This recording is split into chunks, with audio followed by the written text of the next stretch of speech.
प्रदर्शन कर रहे थे नीट को लेके, रेगुलरिटीज को लेके, और कल जो यूजीसी नेट की परीक्षा है उसको भी रद्द कर दिया गया। देखिए, प्रधानमंत्री नरेंद्र मोदी जी के नेतृत्व में और भाजपा के सरकारों में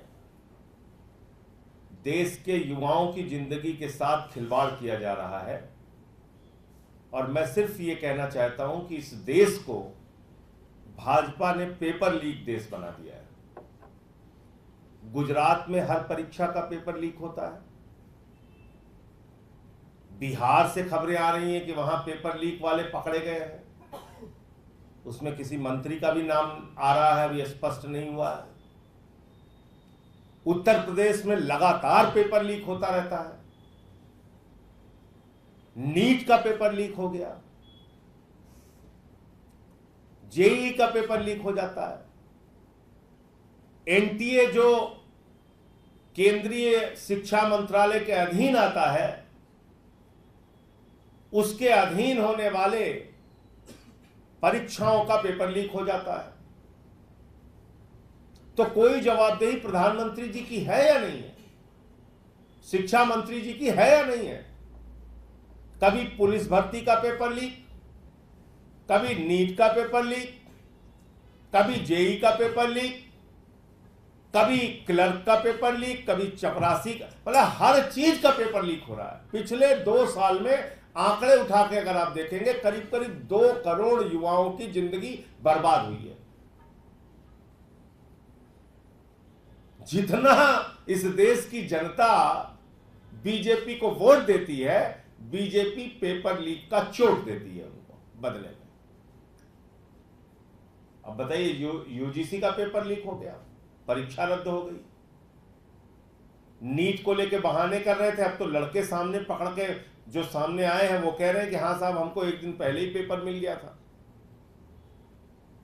तो जब 1 दिन पहले पेपर मिल गया था, पेपर लीक हो चुका था, तो नीट की परीक्षा रद्द क्यों नहीं हो रही है?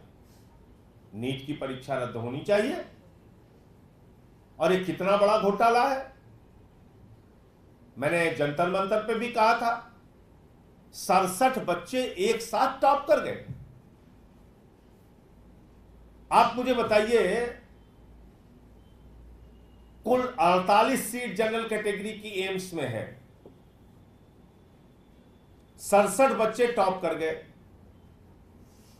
अगर वो कहें कि भाई हमें दिल्ली एम्स, हम तो टॉप किए, हमें दिल्ली एम्स में जगह दीजिए, सीट ही नहीं है वहां पे।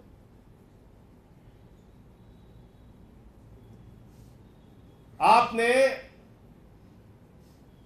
718, 719 अंक दे दिया नीट में, जबकि 718 और 719 अंक आप दे ही नहीं सकते। एक प्रश्न छोड़ने पर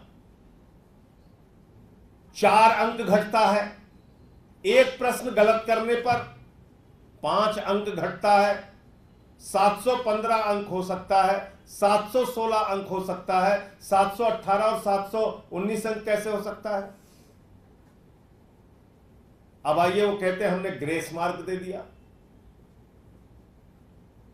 बड़ी हैरानी की बात है, कोई भी परीक्षा आप देते हैं उसमें परीक्षा के नियम लिखे होते हैं। कल मुझसे छात्र मिलने आए थे नीट के। मैंने पूछा, जो फॉर्म आप लोगों ने भरा, उस फॉर्म में कहीं ये लिखा था कि समय अगर आपको कम मिलता है या कोई परिस्थिति पैदा होती है तो उस केस में आपको ग्रेस मार्क मिलेगा? बच्चों ने कहा कहीं नहीं लिखा था। ना उनके अभिभावकों को पता है, मां बाप को पता है कि कोई ग्रेस मार्क का सिस्टम इसमें है, ना ही बच्चों को पता है कि इसमें कोई ग्रेस मार्क का सिस्टम है। आप कह रहे हैं 1563 बच्चों को ग्रेस मार्क दिया है। तो मेरा सवाल यह है कि ये पूरी की पूरी परीक्षा जो एक फ्रॉड है। अच्छा हां, एक और मजेदार बात, एक बच्ची है जो फिजिक्स में फेल की हुई है, गुजरात की, और यहां वो टॉप कर रही है नीट के एग्जाम में। क्या ये सामान्य घटना लगती है? एक सेंटर है गुजरात में, गोधरा का, उस गोधरा के सेंटर पे बिहार का बच्चा जाके भर रहा है, महाराष्ट्र का बच्चा जाके बैठ रहा है, फॉर्म भर रहा है, कर्नाटक का बच्चा जाके भर रहा है, और गोधरा के सेंटर का एग्जाम कराने वाले लोगों के पास करोड़ों रुपए बरामद हो रहे हैं। तो गुजरात क्या पेपर लीक की फैक्ट्री बन गई है? गुजरात में क्या पेपर लीक का धंधा सबसे चरम पर है? नौजवानों का भविष्य बर्बाद करके आप उनकी जिंदगी के साथ खिलवाड़ कीजिए। और मजेदार बात, बहादुरगढ़ में 2 सेंटर हैं, उन 2 सेंटर से 6 बच्चे टॉप कर गए। 2020, 21, 22, 23 अगर आप देखेंगे, किसी साल में 3 बच्चे टॉप किए, किसी साल में 1 बच्चे टॉप किए। इस बार 67 के 67 बच्चे टॉप कर गए। कह रहे साहब ग्रेस मार्क दिया। बहादुरगढ़ में 2 सेंटर है, दोनों सेंटर में समय की बर्बादी हुई 20 से 25 मिनट। एक सेंटर के बच्चों को ग्रेस मार्क दिया गया, दूसरे सेंटर के बच्चों को ग्रेस मार्क नहीं दिया गया।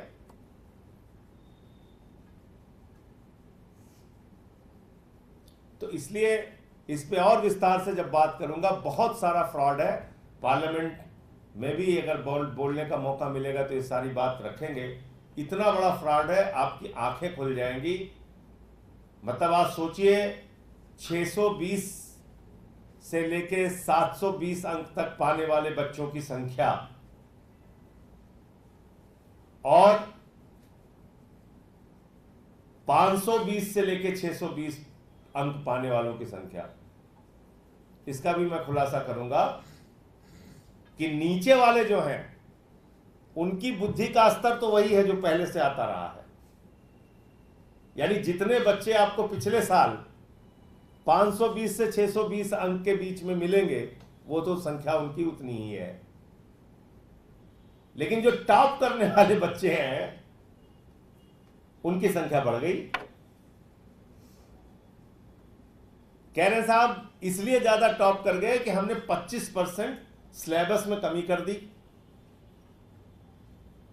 तो भैया अगर तुमने 25% सिलेबस में कमी कर दी तो नीचे वालों का भी तो नंबर भरना चाहिए, वो बराबर कैसे रहेगा?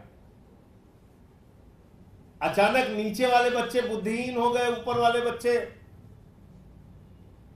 बुद्धिमत्ता को प्राप्त हो गए। तो ये एक खुला सीधा भ्रष्टाचार है, घोटाला है, पेपर लीक है और नीट का एग्जाम पूरी तरीके से रद्द होना चाहिए।